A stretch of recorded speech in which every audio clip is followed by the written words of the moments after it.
This book has been on my coffee table for years, and I think I'd almost forgotten that it was there, and so I was really delighted to rediscover it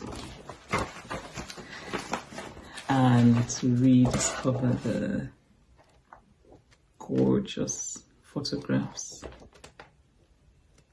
about football on the continent.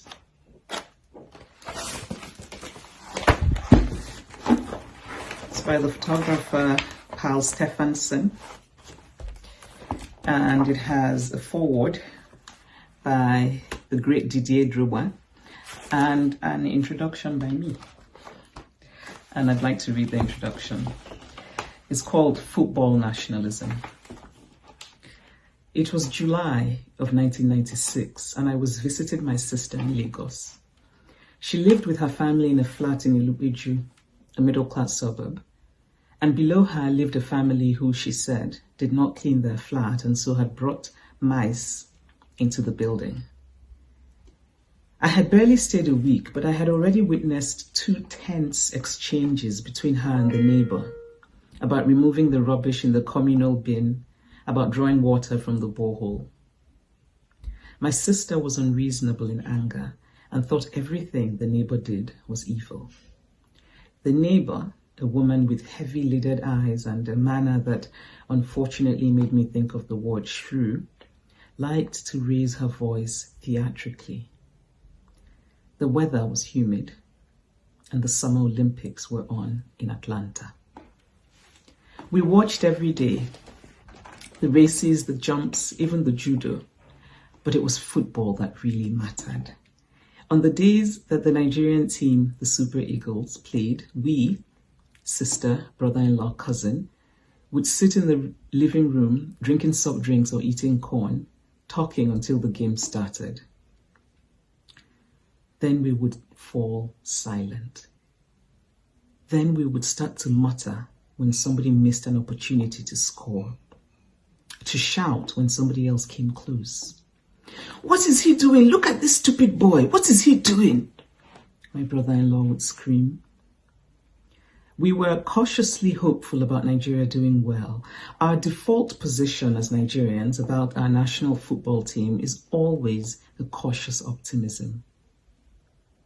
"Our boys are good," we say to each other, "but the management is poor and planning is never done or in good time, and the government isn't sufficiently committed, and those foreign teams don't release Nigerian players when they should, and there's generally no discipline." As the Super Eagles played better and better in Atlanta, though, our optimism became less cautious. We called them the Dream Team. We talked about the star players, Kano, Olise, Amunike, Amokachi, Babayaro, as though we knew them, as though they were our brothers. After they beat the Brazilian team, the legendary Brazilians, in the semi-finals, we held our collective breath, our pride already bursting, and waited for the finals match against Argentina. I remember sitting with a bottle of Sprite before the game started. It was already night in Nigeria, and I, too superstitious to hope, looked out at the darkness outside and told myself that we had already done very well. We had beat Brazil, and a silver medal was a wonderful thing. Then the game started, and we watched. We shouted and fell silent by turns. We hoped and despaired, and we threw insults in Igbo and English at the bald referee who we were convinced was biased against Nigeria. And then we won. The score was 3-2 for Nigeria, and there were a few minutes left to go, and I remember that I could no longer breathe properly. I wanted to fast forward time, to leap into our victory, because I feared that the longer we waited, the less likely it would come. But it came, that victory. The shrill pee, pee, pee whistle went off. We had won gold. I remember feeling very light, hugging my family members, laughing, repeating the same things that somebody else had just said. From outside came the sound of car horns, of shouting, of singing. Then somebody rang the doorbell. It was the neighbor from downstairs. She came in first, and then her children came in, and they sat down for a while, talking about the game, reinventing what had happened, enshrining the Nigerian team in perfection, conveniently forgetting how close a game it had been. My sister offered soft drinks. Until she moved out of that flat years later, I never saw my sister speak so warmly to the neighbor again. What happened that night was not only an explosion of nationalism, but indeed a creation of nationalism of a certain kind, a benign, forgiving, optimistic nationalism. And of course, a fleeting one as well. My sister put aside her stereotypes of her Yoruba neighbor, and her neighbor put aside her stereotypes of my Igbo sister. They forgot about flats not cleaned and water wasted and electricity bills unpaid. They became, for that moment, Nigerians who had somehow contributed to the vanquishing of the world. I do not ordinarily have any particular interest in football, and I am generally wary of excessive nationalism because I think it too easily lapses into jingoism. Yet I found myself caught up in the euphoria of that evening, as I continue to find myself caught up whenever the Nigerian national team is playing an important game. I become obsessive. I raise my legs as I watch. I scream. I pray.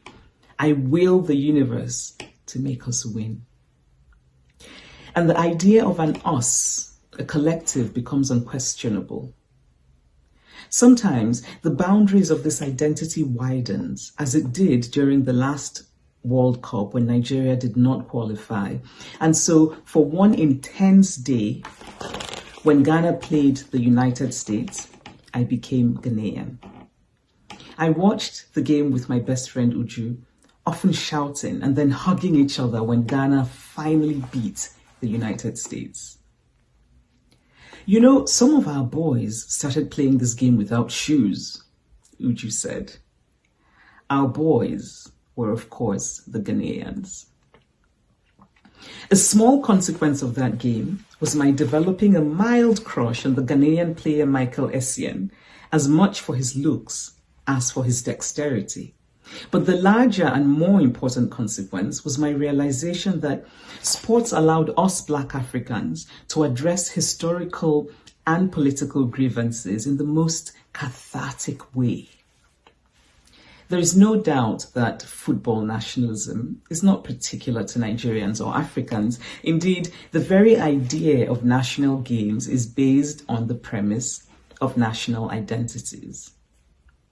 But perhaps what is different about Nigeria and Black Africa is that it also becomes a very rare chance to feel an unadulterated pride.